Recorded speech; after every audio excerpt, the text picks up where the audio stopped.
a frame for follows, and I mean, it does generally apply to leaders as well to a certain extent, but there is obviously some variance between a leader's frame and a follower's frame. So I'll let Aris touch on that if he wants to. Or you can be, because it's very basic what I'm talking about, so it should apply to you as well. But basically, we want to reach our hands out in front of us as follows. You can do this with me if you want. Stand up, sit down, and then do it. First pull your shoulders back, like extend your chest open this way. So like don't think about pulling your shoulders back together this way because it's too much. Like if you are pinching your shoulder blades this way, you're using too much of your chest. And this isn't really a nice look. It's exaggerated. It can look kind of pretty, but it also, you can tell that it's too much. It's too exaggerated. So think about expanding from like the center, like your sternum. You want to imagine that your rib cage is opening, right? So from there, hold that position of that open rib cage, like opening this way, not this way or this way. Keep that in mind. Very important. So once you're there, keep your shoulders in that position. So hold them there with your lats and bring your arms out in front of you. Now bring your wrists inwards and your elbows inwards. This is the general frame for us follows for West Coast swing. So you can now move your hands around this way, but this general place of your elbows and your forearms should stay the same. So no matter what my leader is leading, I am almost always in that position of elbows up and like tricep kind of almost touching my rib cage on the inside right here. Did you want to go over frame for them? Yeah, a couple quick things on that. First of all, there are different styles of frame for follows. She has a more rigid frame. I like that. She likes that. I think it's very functional. If you look at Sarah Van Drake or Victoria Hank, those are also follows with kind of a more set frame. I think it's a great place to start too. In terms of the spreading, it's extra important for you just because if you turn your triceps in, I feel like a lot of people do this a little bit. So spreading here is a good thing to like keep in mind almost primarily. For leaders, I tend to think about spreading through the collarbones and the shoulders tends to help a lot of guys. Maybe this, I don't know, some people just project too much through here and it ends up, even if it doesn't look bad, it'll end up kind of stiffening you up in terms of like the movements you can do. So spreading open this way. The other thing, just kind of the functional perspective of the squeezing back thing, I think frame is super individual based on your own like flexibility. So if I'm, and I don't have great posture, just standing and walking around, if I am trying for a really big open frame, if I need to be squeezing back all the time just to keep my shoulders here, that's bad. So like if my muscles are always pulling, it's gonna affect the connection, it's gonna affect like, again, the things I can do, my mobility of my body. So do get open, but it might even be your shoulder might be a little bit forward here. It's still better to try to hold this position with your lats tight rather than trying to drag everything, you know, because it'll carry over into things that you don't want it to carry into. So yeah, and like as you stretch out more, as you just spend more time dancing and more time doing this, it's gonna help with that.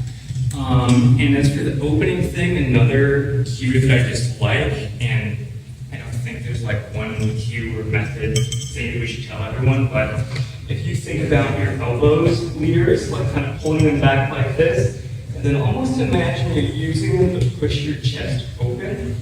So like opening your rib cage from your elbows, this is, I feel, a cue that kind of gets you to use your lower trap, so kind of like down between your shoulder blades, not too much up here, again, like she said, but kind of like down and back this way. So more toward the center of your body, it's not just your lats, it's the muscles here between your shoulder blades as well.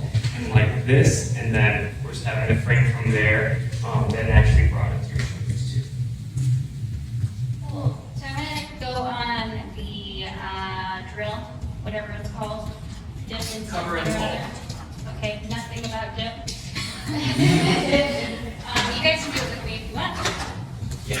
what you're going to do is you're going to have all your weight on your straight leg first. So put your heel over your standing leg, over your foot of your standing leg, not over your standing leg. So now you're going to start putting weight onto your leg that's on top.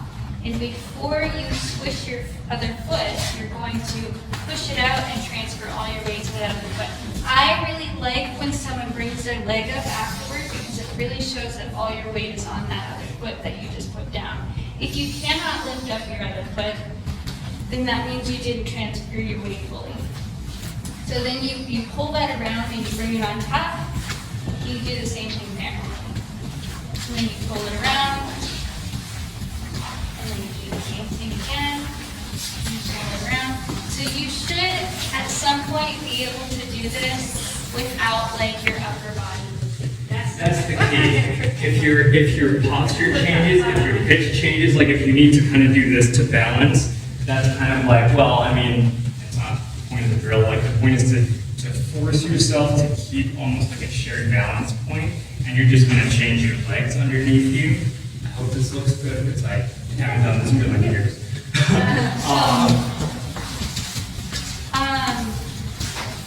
How slowly you bring your foot down matters a lot too. This is how we start controlling our foot articulation, is how slowly that foot moves to the ground, right?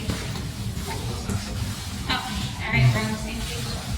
So you can do this at any time. You can do this while you're at work, you can do this while you're shopping, whatever. It's just really good to implement this just in general. Yeah. This will also naturally give you a little bit of a forward pitch. You don't have to stick with this as your basic dance posture, but it is going to give you a little bit of that kind of up and forward over the middle of your foot position. And again, some of us prefer to be more back, but this is still a great drill just for balance. And again, foot articulation, you should be able to balance here even if you're not dancing in this position. Because you will enter that position throughout your dance. Yeah. Especially Yeah. And then, so follows something that's really important for you, and it is something that comes up a lot in novice and intermediate actually, where followers don't quite make the connection that they need when they're in closed position. So when you're in closed position right now, your rib cage should be directly over your hips, and then that should be slightly behind your knees. So there should be some minor type of, or not even necessarily minor, because it varies from person to person, partnership to partnership, but amount of leverage when you're in closed position. So he should be able to move my rib cage. So it's not like sustained control. So it's not like we're just standing here. Because I can't feel him now. Especially you don't want to be here, because then you can't feel that. I mean, if you're pitching, you're still going to have to create some form. Did you see that little bit of extra leverage that I created there on pitch? I like to be straight up, but you can also be here. Either way. So in terms of us leaders, we should be prepared for this. Again, not all follows are going to give us this. But like, as we get into close and as she starts applying energy, you're applying energy before we start.